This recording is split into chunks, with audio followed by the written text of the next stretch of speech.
মা বাবা সহ আপনি এক বাড়িতে থাকেন, আপনার গোসল ফরজ হয়েছে। এখন আপনি চিন্তা করছেন সর্বনাশ, ফরজ গোসল হয়েছে, সকালবেলা শীতের রাত, ফ্যানও ঘুরতেছে না, ফ্যান ফ্যানানি, নীরব নিস্তব্ধ পৃথিবী, কেমন করে ডুব গোসল দিয়ে মসজিদে যাবো গো? থাক, নামাজ পড়ার দরকার নাই, কারণ নাপাক শরীরে নামাজ হয় না। আল্লাহর হাবিব আলাইহিস সালাতু ওয়াস সালাম বলেন, কিরে বেহায়া, তুমি যেই ফরজ গোসলের ভয়ে গোসল করলা না, তোমার বাপের গোসল ফরজ না হলে তোর আবার জন্ম হইলো কোত্থেকে? জোরে বলেন ঠিক কিনা? আমার বাপ আমার মায়ের কাছে থাকছিল বলেই তো আমার জন্মটা হয়েছে, নাকি আমি অবৈধ সন্তান? শুনতে খারাপ শোনা যাচ্ছে, কথা কি বাস্তব না অবাস্তব? আমার মা যদি আমার বাবাকে ব্যবহার না করতেন, আমার বাবা যদি আমার মাকে ব্যবহার না করতেন, আমার জন্ম কি আসমান থেকে হাওয়ায় হইল? তাহলে আমার বাবার আগে শরীর নাপাক হয়েছে। নবীজি বলেন, তোর বাবারও তো যৌবনকালে স্বপ্নদোষ হয়েছে, তুই বাবার লজ্জার কারণে যে ইবাদত নষ্ট করলি, আল্লাহর সামনে যে তোরে জাহান্নামী হিসেবে তোলা হবে, তখন লজ্জা লাগবে না? জোরে সোরে বলছি সুবহানাল্লাহি ওয়া বিহামদিহি। সুতরাং গোসল ফরজ হয়েছে, আপনি গোসল করতে পারেননি লজ্জায়, পরিবারের লোকজন কি বলবে, এই আশা আপনি আল্লাহর ইবাদত ছেড়ে দিয়েছেন। আল্লাহ বলেন, তোর এই জায়গা ওই লজ্জার কোনো দাম নাই। আমি আল্লাহ তো জানি তোর ভিতরে কতটুকু কি মাল মেডিসিন দিয়ে তোরে সৃষ্টি করেছি। প্রাপ্ত বয়সে যুবকের জন্য এগুলি পরিবর্তন হওয়া, প্রাপ্ত বয়স কোনো নারীর হয়েছে, তার অবয়ব পরিবর্তন হওয়া, শারীরিক গঠন পরিবর্তন হওয়া, এটা তার সুস্থতার লক্ষণ। যেই ব্যক্তির বয়স হয়েছে যৌবনের পানি আসেনি, যেই ব্যক্তির বয়স হয়েছে ডানে বাম কিছু বোঝে না, যেই ব্যক্তির বয়স হয়েছে এখনো তার সামনে পিছনে কিছু বোঝা যায় না, তার মানে বোঝা যাবে সে সুস্থ না অসুস্থ। মুআজ্জাজ হাজিরিন, মানুষকে দ্বীনের পথে আনার জন্য পৃথিবীতে যতগুলি সিস্টেম ব্যবস্থা চালু রয়েছে, অন্যতম একটি গুরুত্বপূর্ণ সিস্টেম ব্যবস্থার নাম হলো দাওয়াত ও তাবলীগের মেহনত। যদিও এই কাজের ব্যাপারে আমাদের কিছু মানুষের অ্যালার্জি রয়েছে, এগুলি শুনলে তাদের কিটকিট করে হাত পা জ্বলে। ভাই সাহেব, আওয়ামী লীগ যে করে তারে তো বিএনপির গল্প শোনালে মেজাজ খারাপ হবেই, জোরে বলেন ঠিক কিনা?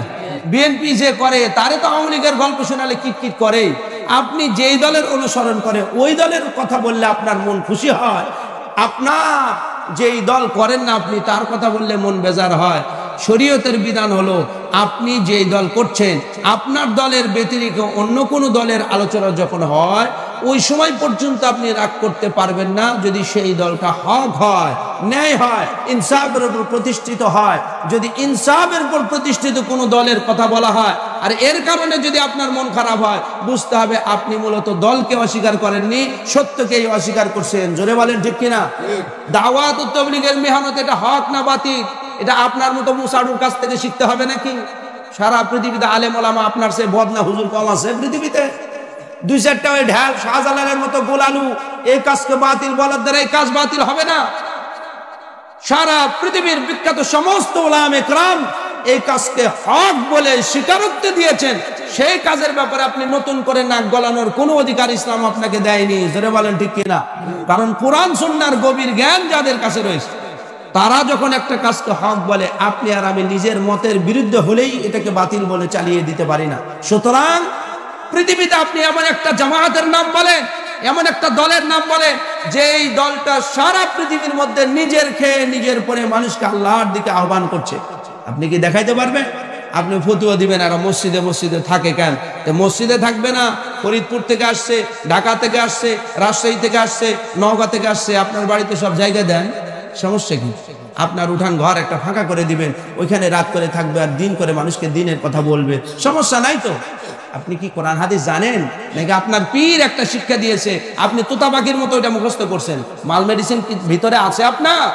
কোরআন হাদিস সম্বন্ধে আপনার কতটুকু নলেজ যে আপনি একটা কোরআন হাদিসের প্রতিষ্ঠিত বিষয় সম্বন্ধে নাক গলান? এই অধিকার আপনাকে কে দিয়েছে?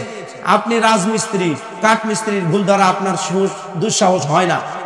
আপনি কাঠমিস্ত্রি, রাজমিস্ত্রির ভুল ধরতে আপনি ভয় পান। আপনি হুজুর নন, কোরআন হাদিস আপনি জানেন না, কিন্তু কোরআন হাদিসের বিষয়ে মাতাব্বরি করতে আপনার বুক কাঁপে না। মানেটা কি? দুনিয়ার সমস্ত কাজের এক্সপার্ট যে, তার কাছ থেকে ওই বিষয়ের পরামর্শ নেওয়া হয়, কিন্তু একমাত্র কোরআন হাদিসের বিষয়ে সবাই নাক গলানোর চেষ্টা করে। জোরে বলেন ঠিক কিনা? কারণ কোরআন হাদিসটার নিজস্ব কোনো বাচন ভঙ্গি নাই, তো নিজে তো কোরআন কথা বলতে পারে না। এই জন্য যখন যে যার হাতে কোরআন যায় সে তার দিকে ঘোরানোর চেষ্টা করে। সুতরাং ভাইয়ের আমার, বাপজানের আমার, কোনো বিষয় না বুঝলে যিনি এই বিষয়ের পণ্ডিত, যিনি এই বিষয়ের গভীর জ্ঞান রাখে, তার কাছ থেকে বুঝিয়ে নেওয়া এটা জ্ঞানীর পরিচয়। না বুঝে হো হো করা এটা চূড়ান্ত পর্যায়ের মূর্খ এবং জাহেলের পরিচয়। জোরে বলেন ঠিক কিনা? 83 জন সাহাবী আহলে সুফার সদস্য ছিলেন।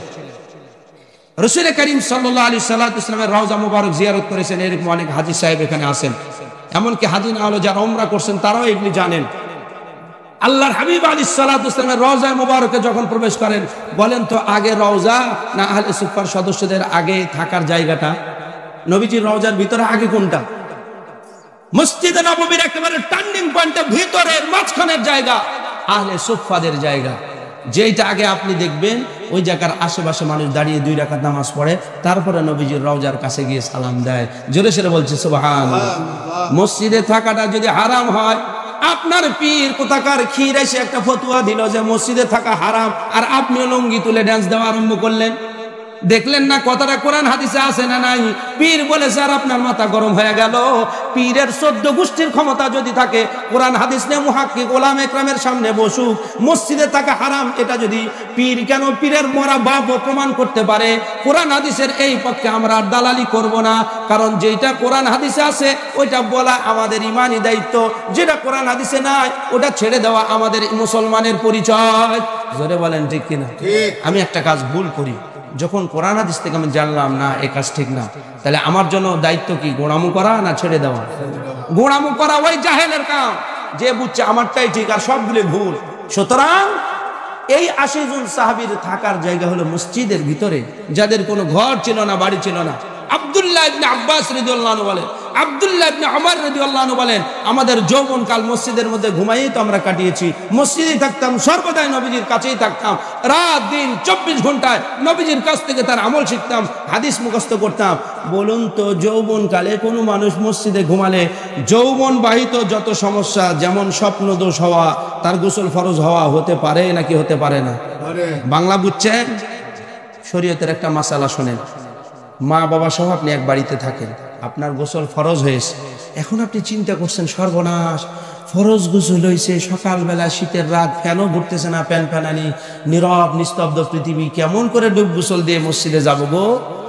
থাক, নামাজ পড়ার দরকার নাই, কারণ নাপাক শরীরে নামাজ হয় না।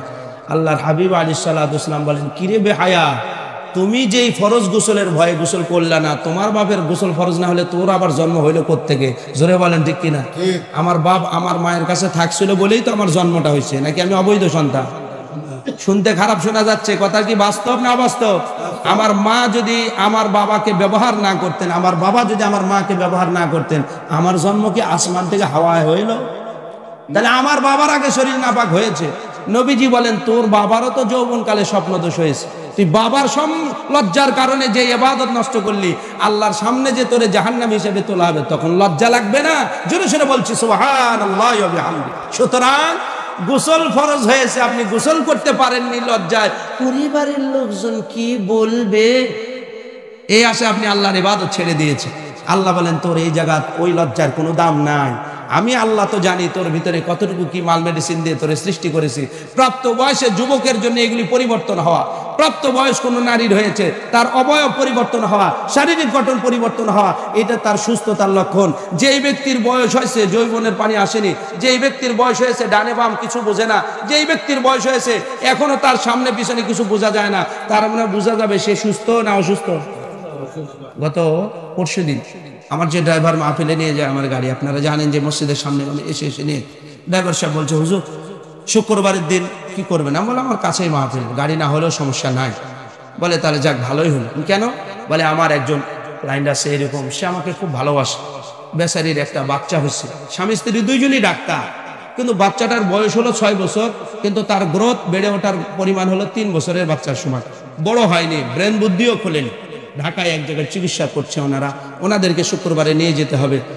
আমি চিন্তা করে দেখলাম, প্রাপ্ত বয়স 6 বছর, কিন্তু বেড়েছে 3 বছরের সমান। এটা কি তার শারীরিক সুস্থতা না অসুস্থতা? তার মানে আপনি প্রাপ্ত বয়স হয়েছে কিন্তু আপনার স্বপ্ন দোষ হয়নি, গোসল ফরজ হয়নি, যৌবনের কোনো আলামত আসেনি, এটা তো আপনার অসুস্থতার লক্ষণ। এটা তো লজ্জা করে গোসল না করে নামাজ নষ্ট করার কারণ নয়। জোরে বলেন ঠিক কিনা? সুতরাং ইসলাম যখন যেইভাবে যে কাজ করতে বলেছে ওইভাবে করার নামেই সৌন্দর্য। ইসলামের চাইতে আল্লাহ রসুলের চাইতে বেশি বোঝা, এইটা হলো বাপের আগে বিয়ে করার মতো। জোরে বলেন ঠিক কিনা? বেশি বোঝার চেষ্টা করেন না।